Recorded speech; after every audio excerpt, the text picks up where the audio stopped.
When the most powerful galactic fleet arrives to demand Earth's surrender, they expect trembling fear and quick submission.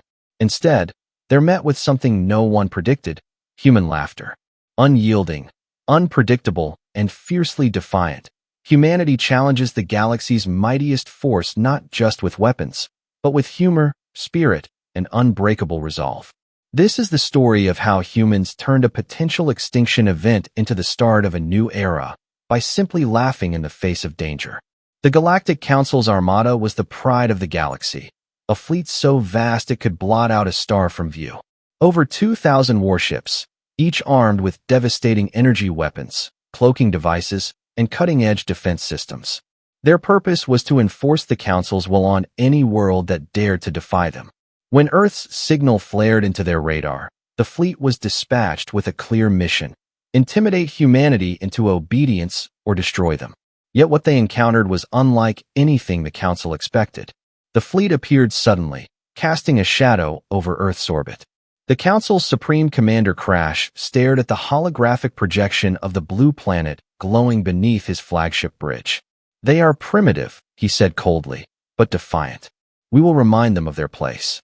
Communications officers patched a message through the fleet's loudspeakers, broadcasting a stern ultimatum to all surface channels. "Humans of Earth, you stand before the might of the Interstellar Alliance. Submit to galactic law or face annihilation." The response was not silence. It was laughter. At first, it was a ripple, spreading through cities and towns across the globe.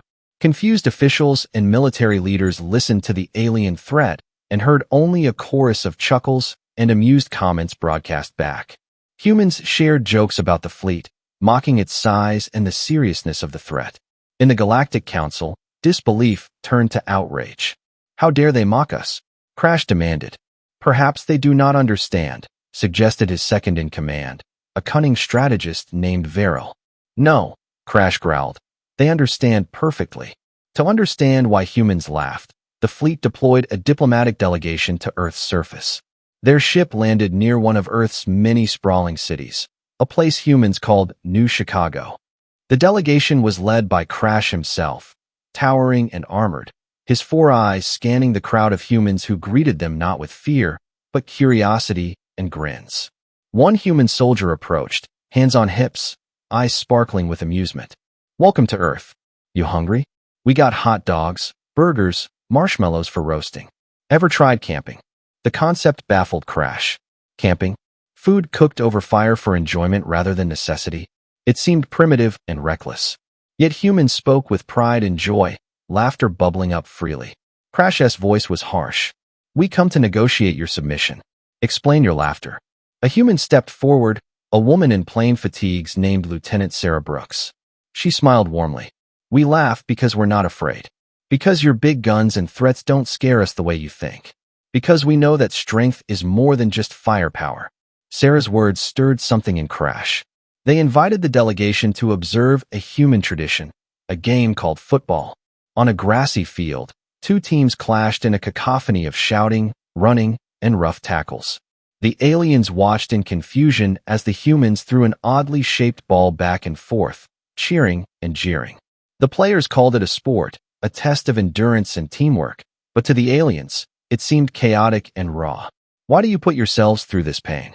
Crash asked after watching a player fall and get back up, eyes blazing with determination. "Because it teaches us to fight," Sarah explained. "To never give up.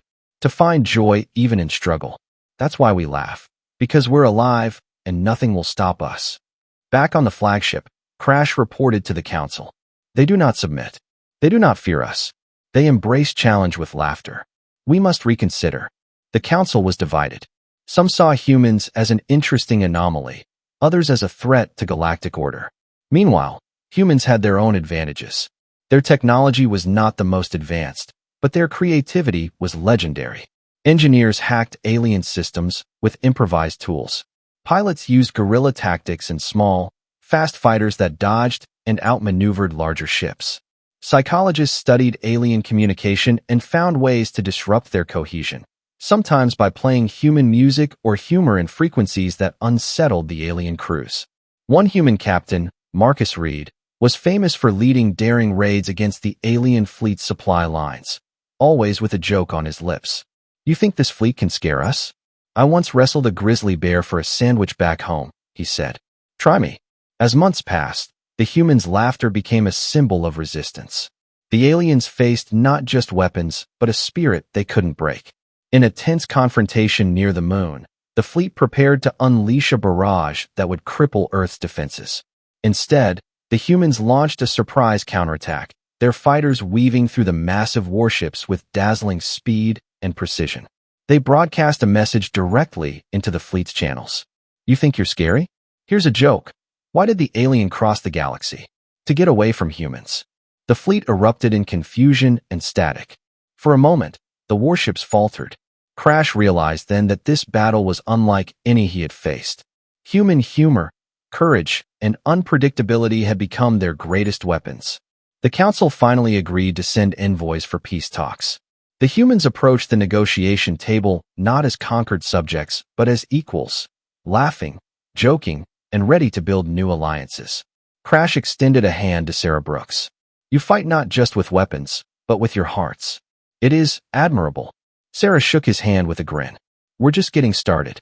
And so, Earth entered the galactic community not through fear or submission, but through laughter, courage, and the unshakable belief that sometimes the best weapon is a smile.